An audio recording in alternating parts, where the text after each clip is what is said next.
Welcome to all of you in the lecture of physics. And our today's topic is wave theory of light, which is nothing but the wave optics. All this topic corresponds to waves, nature of the light, and what we consider in this topic is formally associated with wave theory of light, which are based on the velocity of the light, wavelength of the light, and frequency. You know very well that light is in the form of electromagnetic wave, and especially which consists of electric vector and magnetic vector. Especially electric vector is the light vector. चला तर ठीक आहे. मग wave theory of लाईटनुसार आपण जेव्हा light ही wave transfers वेव्हच्या स्वरूपामध्ये consider करतो, तर त्या वेव्हला म्हणजे लाईटला एक वेग असतो, एक वेलॉसिटी असते, and that is represented by either C or V. आणि आपल्याला माहिती आहे त्याची, we know very well that its value is 3 × 10⁸ metre per second. This is the value which always we use in the past as well. आता आपण परत त्यामध्ये काय कन्सिडरेशन केलं आहे की हे जे 3 पॅरामीटर्स घेतलेले आहे आपण, हे म्हणजे वेव्हलेंथ म्हणजे काय कन्सिडर केलेलं आहे, तर वेव्ह जेव्हा ट्रान्सफर होत असते, प्रपोगेट होत असते मीडियममधून, तेव्हा त्याची जी ती वेव्हची जी पोझिशन आहे, वेव्हची पोझिशन विशिष्ट पॉईंटला कोणती आहे त्याला म्हणतात state of the point of state of the particle at that point. म्हणजे नेमकं काय ते, it is a angle actually, that is called a phase.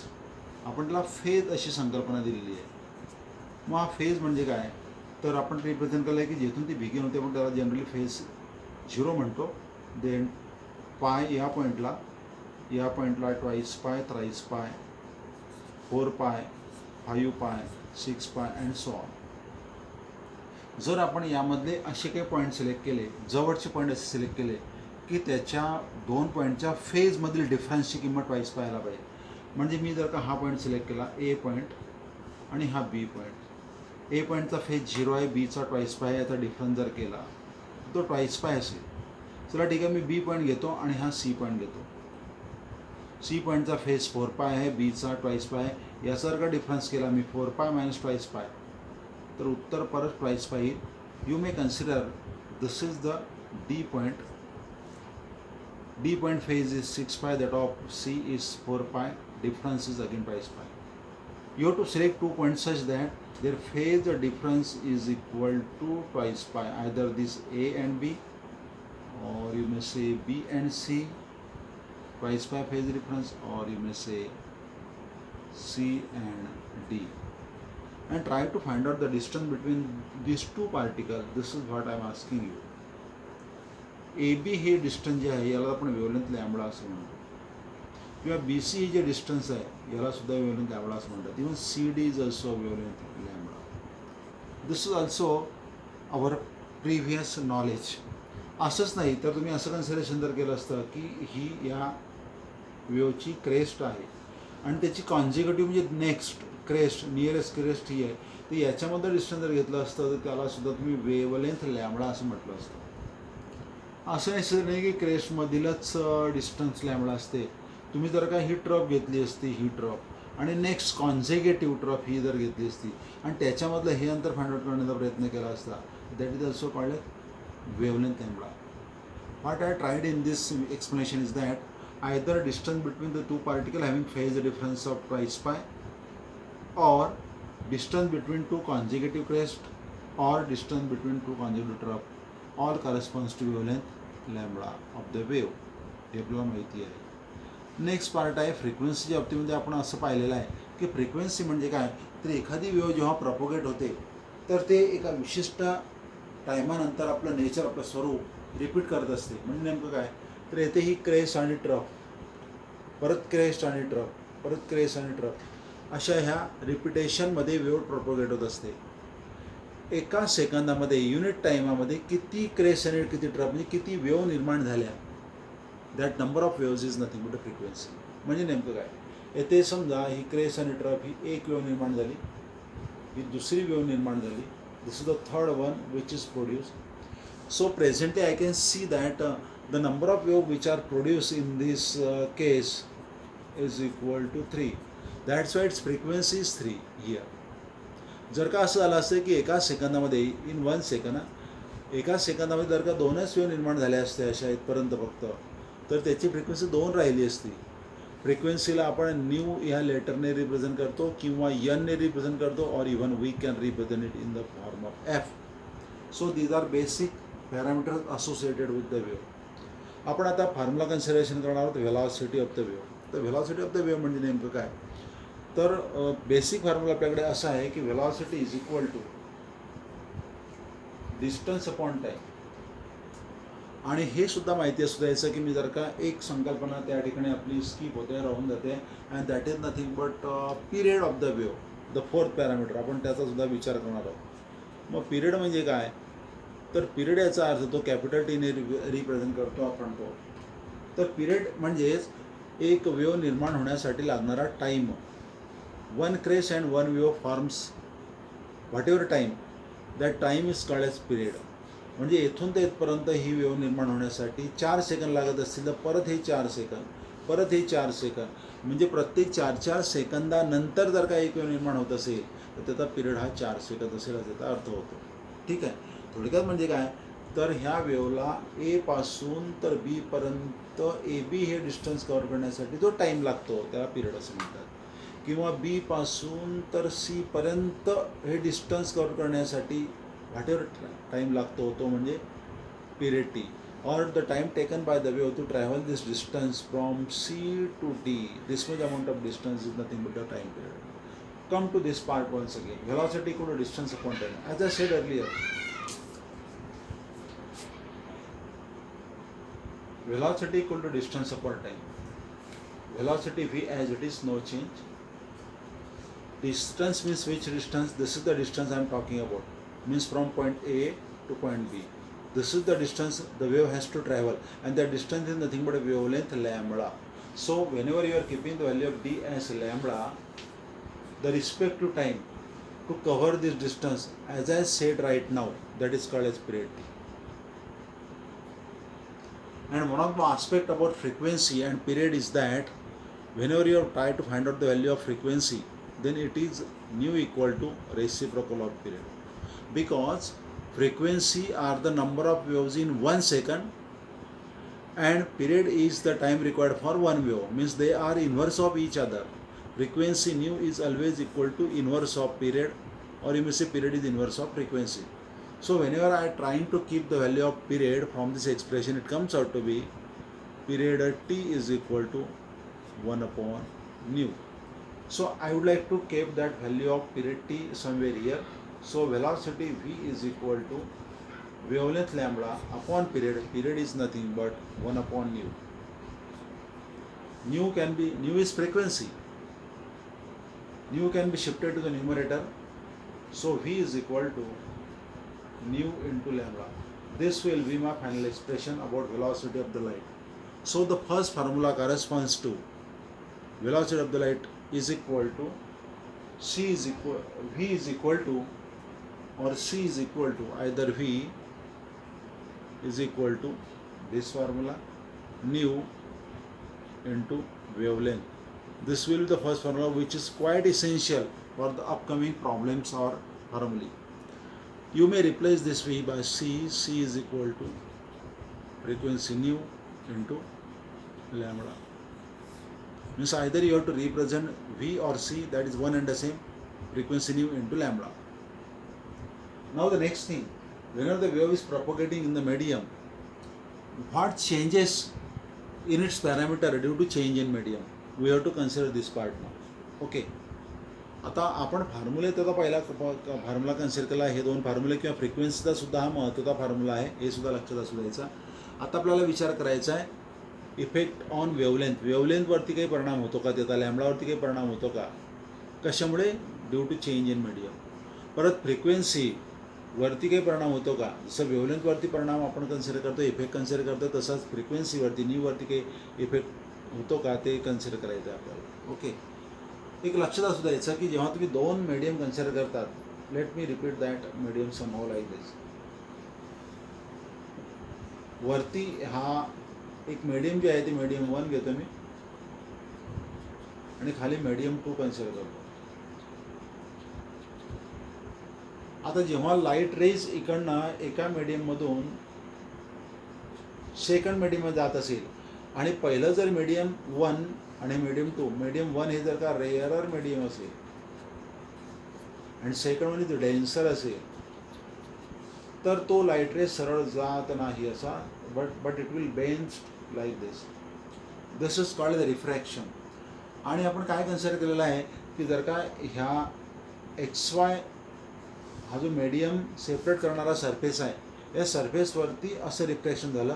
येथून मी जर का एखादी नॉर्मल जर काढली असते या सरफेसवरती perpendicular drawn to the surface, या नॉर्मल जर काढली असती तर ह्या नॉर्मलबरोबर येणाऱ्या इन्सिडेंट रेने अँगल ऑफ इन्सिडन्स तयार करतो आणि रिफ्रॅक्टेड रेने नॉर्मलवर केलेला कोन म्हणजे अँगल ऑफ रिफ्रॅक्शन म्हणतो.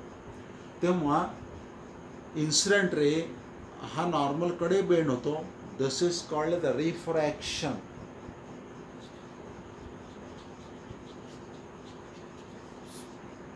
Refraction means what? Bending of light rays whenever it passes from one medium to another medium towards the normal, towards in denser medium.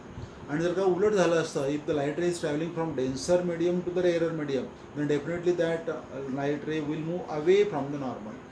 म्हणजे जर का तो डेन्सर मीडियममधून तो स्टार्ट झाला असता असा इकडे आणि तो रेरर मीडियममध्ये गेला असता तर तो नॉर्मलपासून दूर गेला असता.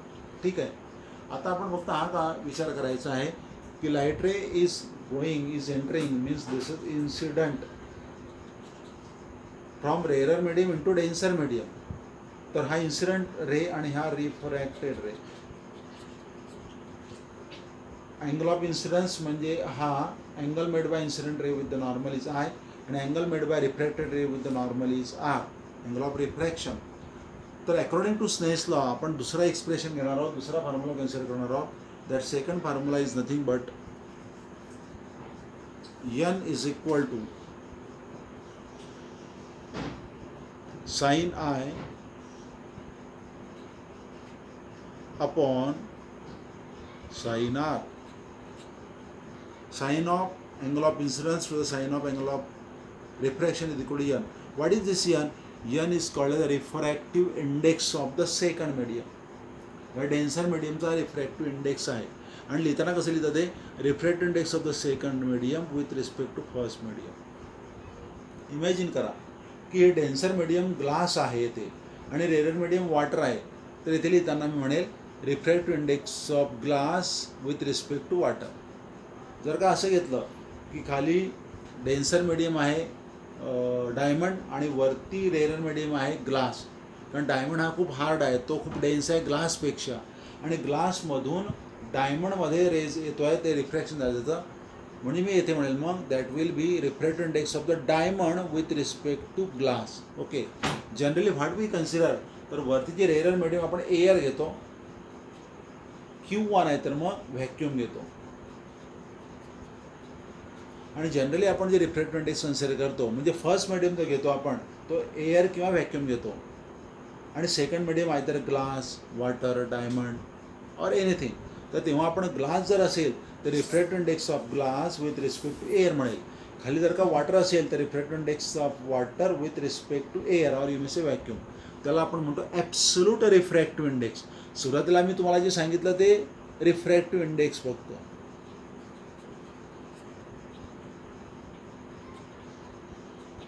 आणि राईट नाव मी शेवटी जे सांगितलं ते आहे ॲब्सोल्यूट रिफ्रॅक्टिव्ह इंडेक्स.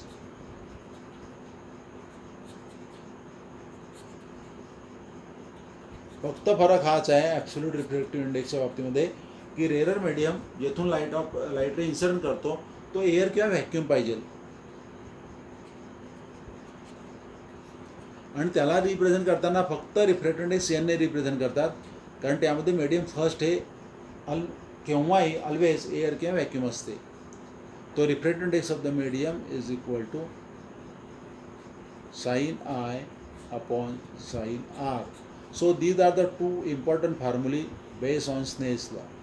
हा एक फॉर्म्युला आणि हा दुसरा फॉर्म्युला क्वाईट इसेन्शियल आहे. ओके. विषय म्हणजे आपल्याला ते तुमच्या डेरिव्हेशनकडे नाही आहे, त्याच्यासाठी मी डेरिव्हेशन देऊ शकत नाही, कारण अजून एक फॉर्म्युला आहे तो असा. The third one, refractive index of medium और refractive index of a denser medium n is equal to velocity of the light in first medium to the velocity of light in second medium. म्हणजे refractive index of second medium with respect to first. Again the same situation. First medium जे आहे ते air आहे, second medium जे आहे ते denser medium आहे, rare. मग तेव्हा डेन्सर मीडियमचा रिफ्रॅक्टिव्ह इंडेक्स रेअर मीडियमच्या रिलेटिव्हली असा असेल. Refractive index of denser medium with respect to rare medium, refractive index of second medium with respect to first medium equal to velocity of the light in first medium, first मीडियममधली velocity, and velocity of the light in second medium, second मीडियममधील velocity. म्हणजे light ray जेव्हा first मीडियममधून travel होईल त्याचा वेग, त्याची velocity वेगळी आहे. आणि जेव्हा तो डेन्सर मीडियममध्ये जाईल तेव्हा त्याचा वेग, त्याची व्हेलॉसिटी वेगळी, ती आहे C2. आणि हे आपल्याला माहिती आहे की डेन्सर मीडियममध्ये व्हेलॉसिटी कमी होऊन जाते, रेअर मीडियममध्ये व्हेलॉसिटी जास्त असते. म्हणजेच काय, velocity C1 is always greater than C2. Okay, so this expression is to be very very essential as per consider the CET examination और एंट्रन्स एक्झामिनेशन और एनी बोर्ड एक्झामिनेशन. परत तुम्हाला जर का व्हेलॉसिटीवरून C1/C2 कन्सिडर केलं तर अजून तुम्हाला हेच एक्सप्रेशन सुद्धा भेटू शकते. Refractive index of second medium with respect to first medium equal to wavelength of the light in first medium to the wavelength of light in second medium. This is also one of the expression which is quite essential for the upcoming problem solve. म्हणजे येथे नेमकं आहे की light रे जर का इकडनं येतो आहे त्याला एक विशेष प्रकारची क्रेस्ट ड्रॉप आहे. आणि नंतर जेव्हा तो रिफ्रॅक्ट होतो तिथं क्रेस्ट ड्रॉप यामध्ये बदल होतो.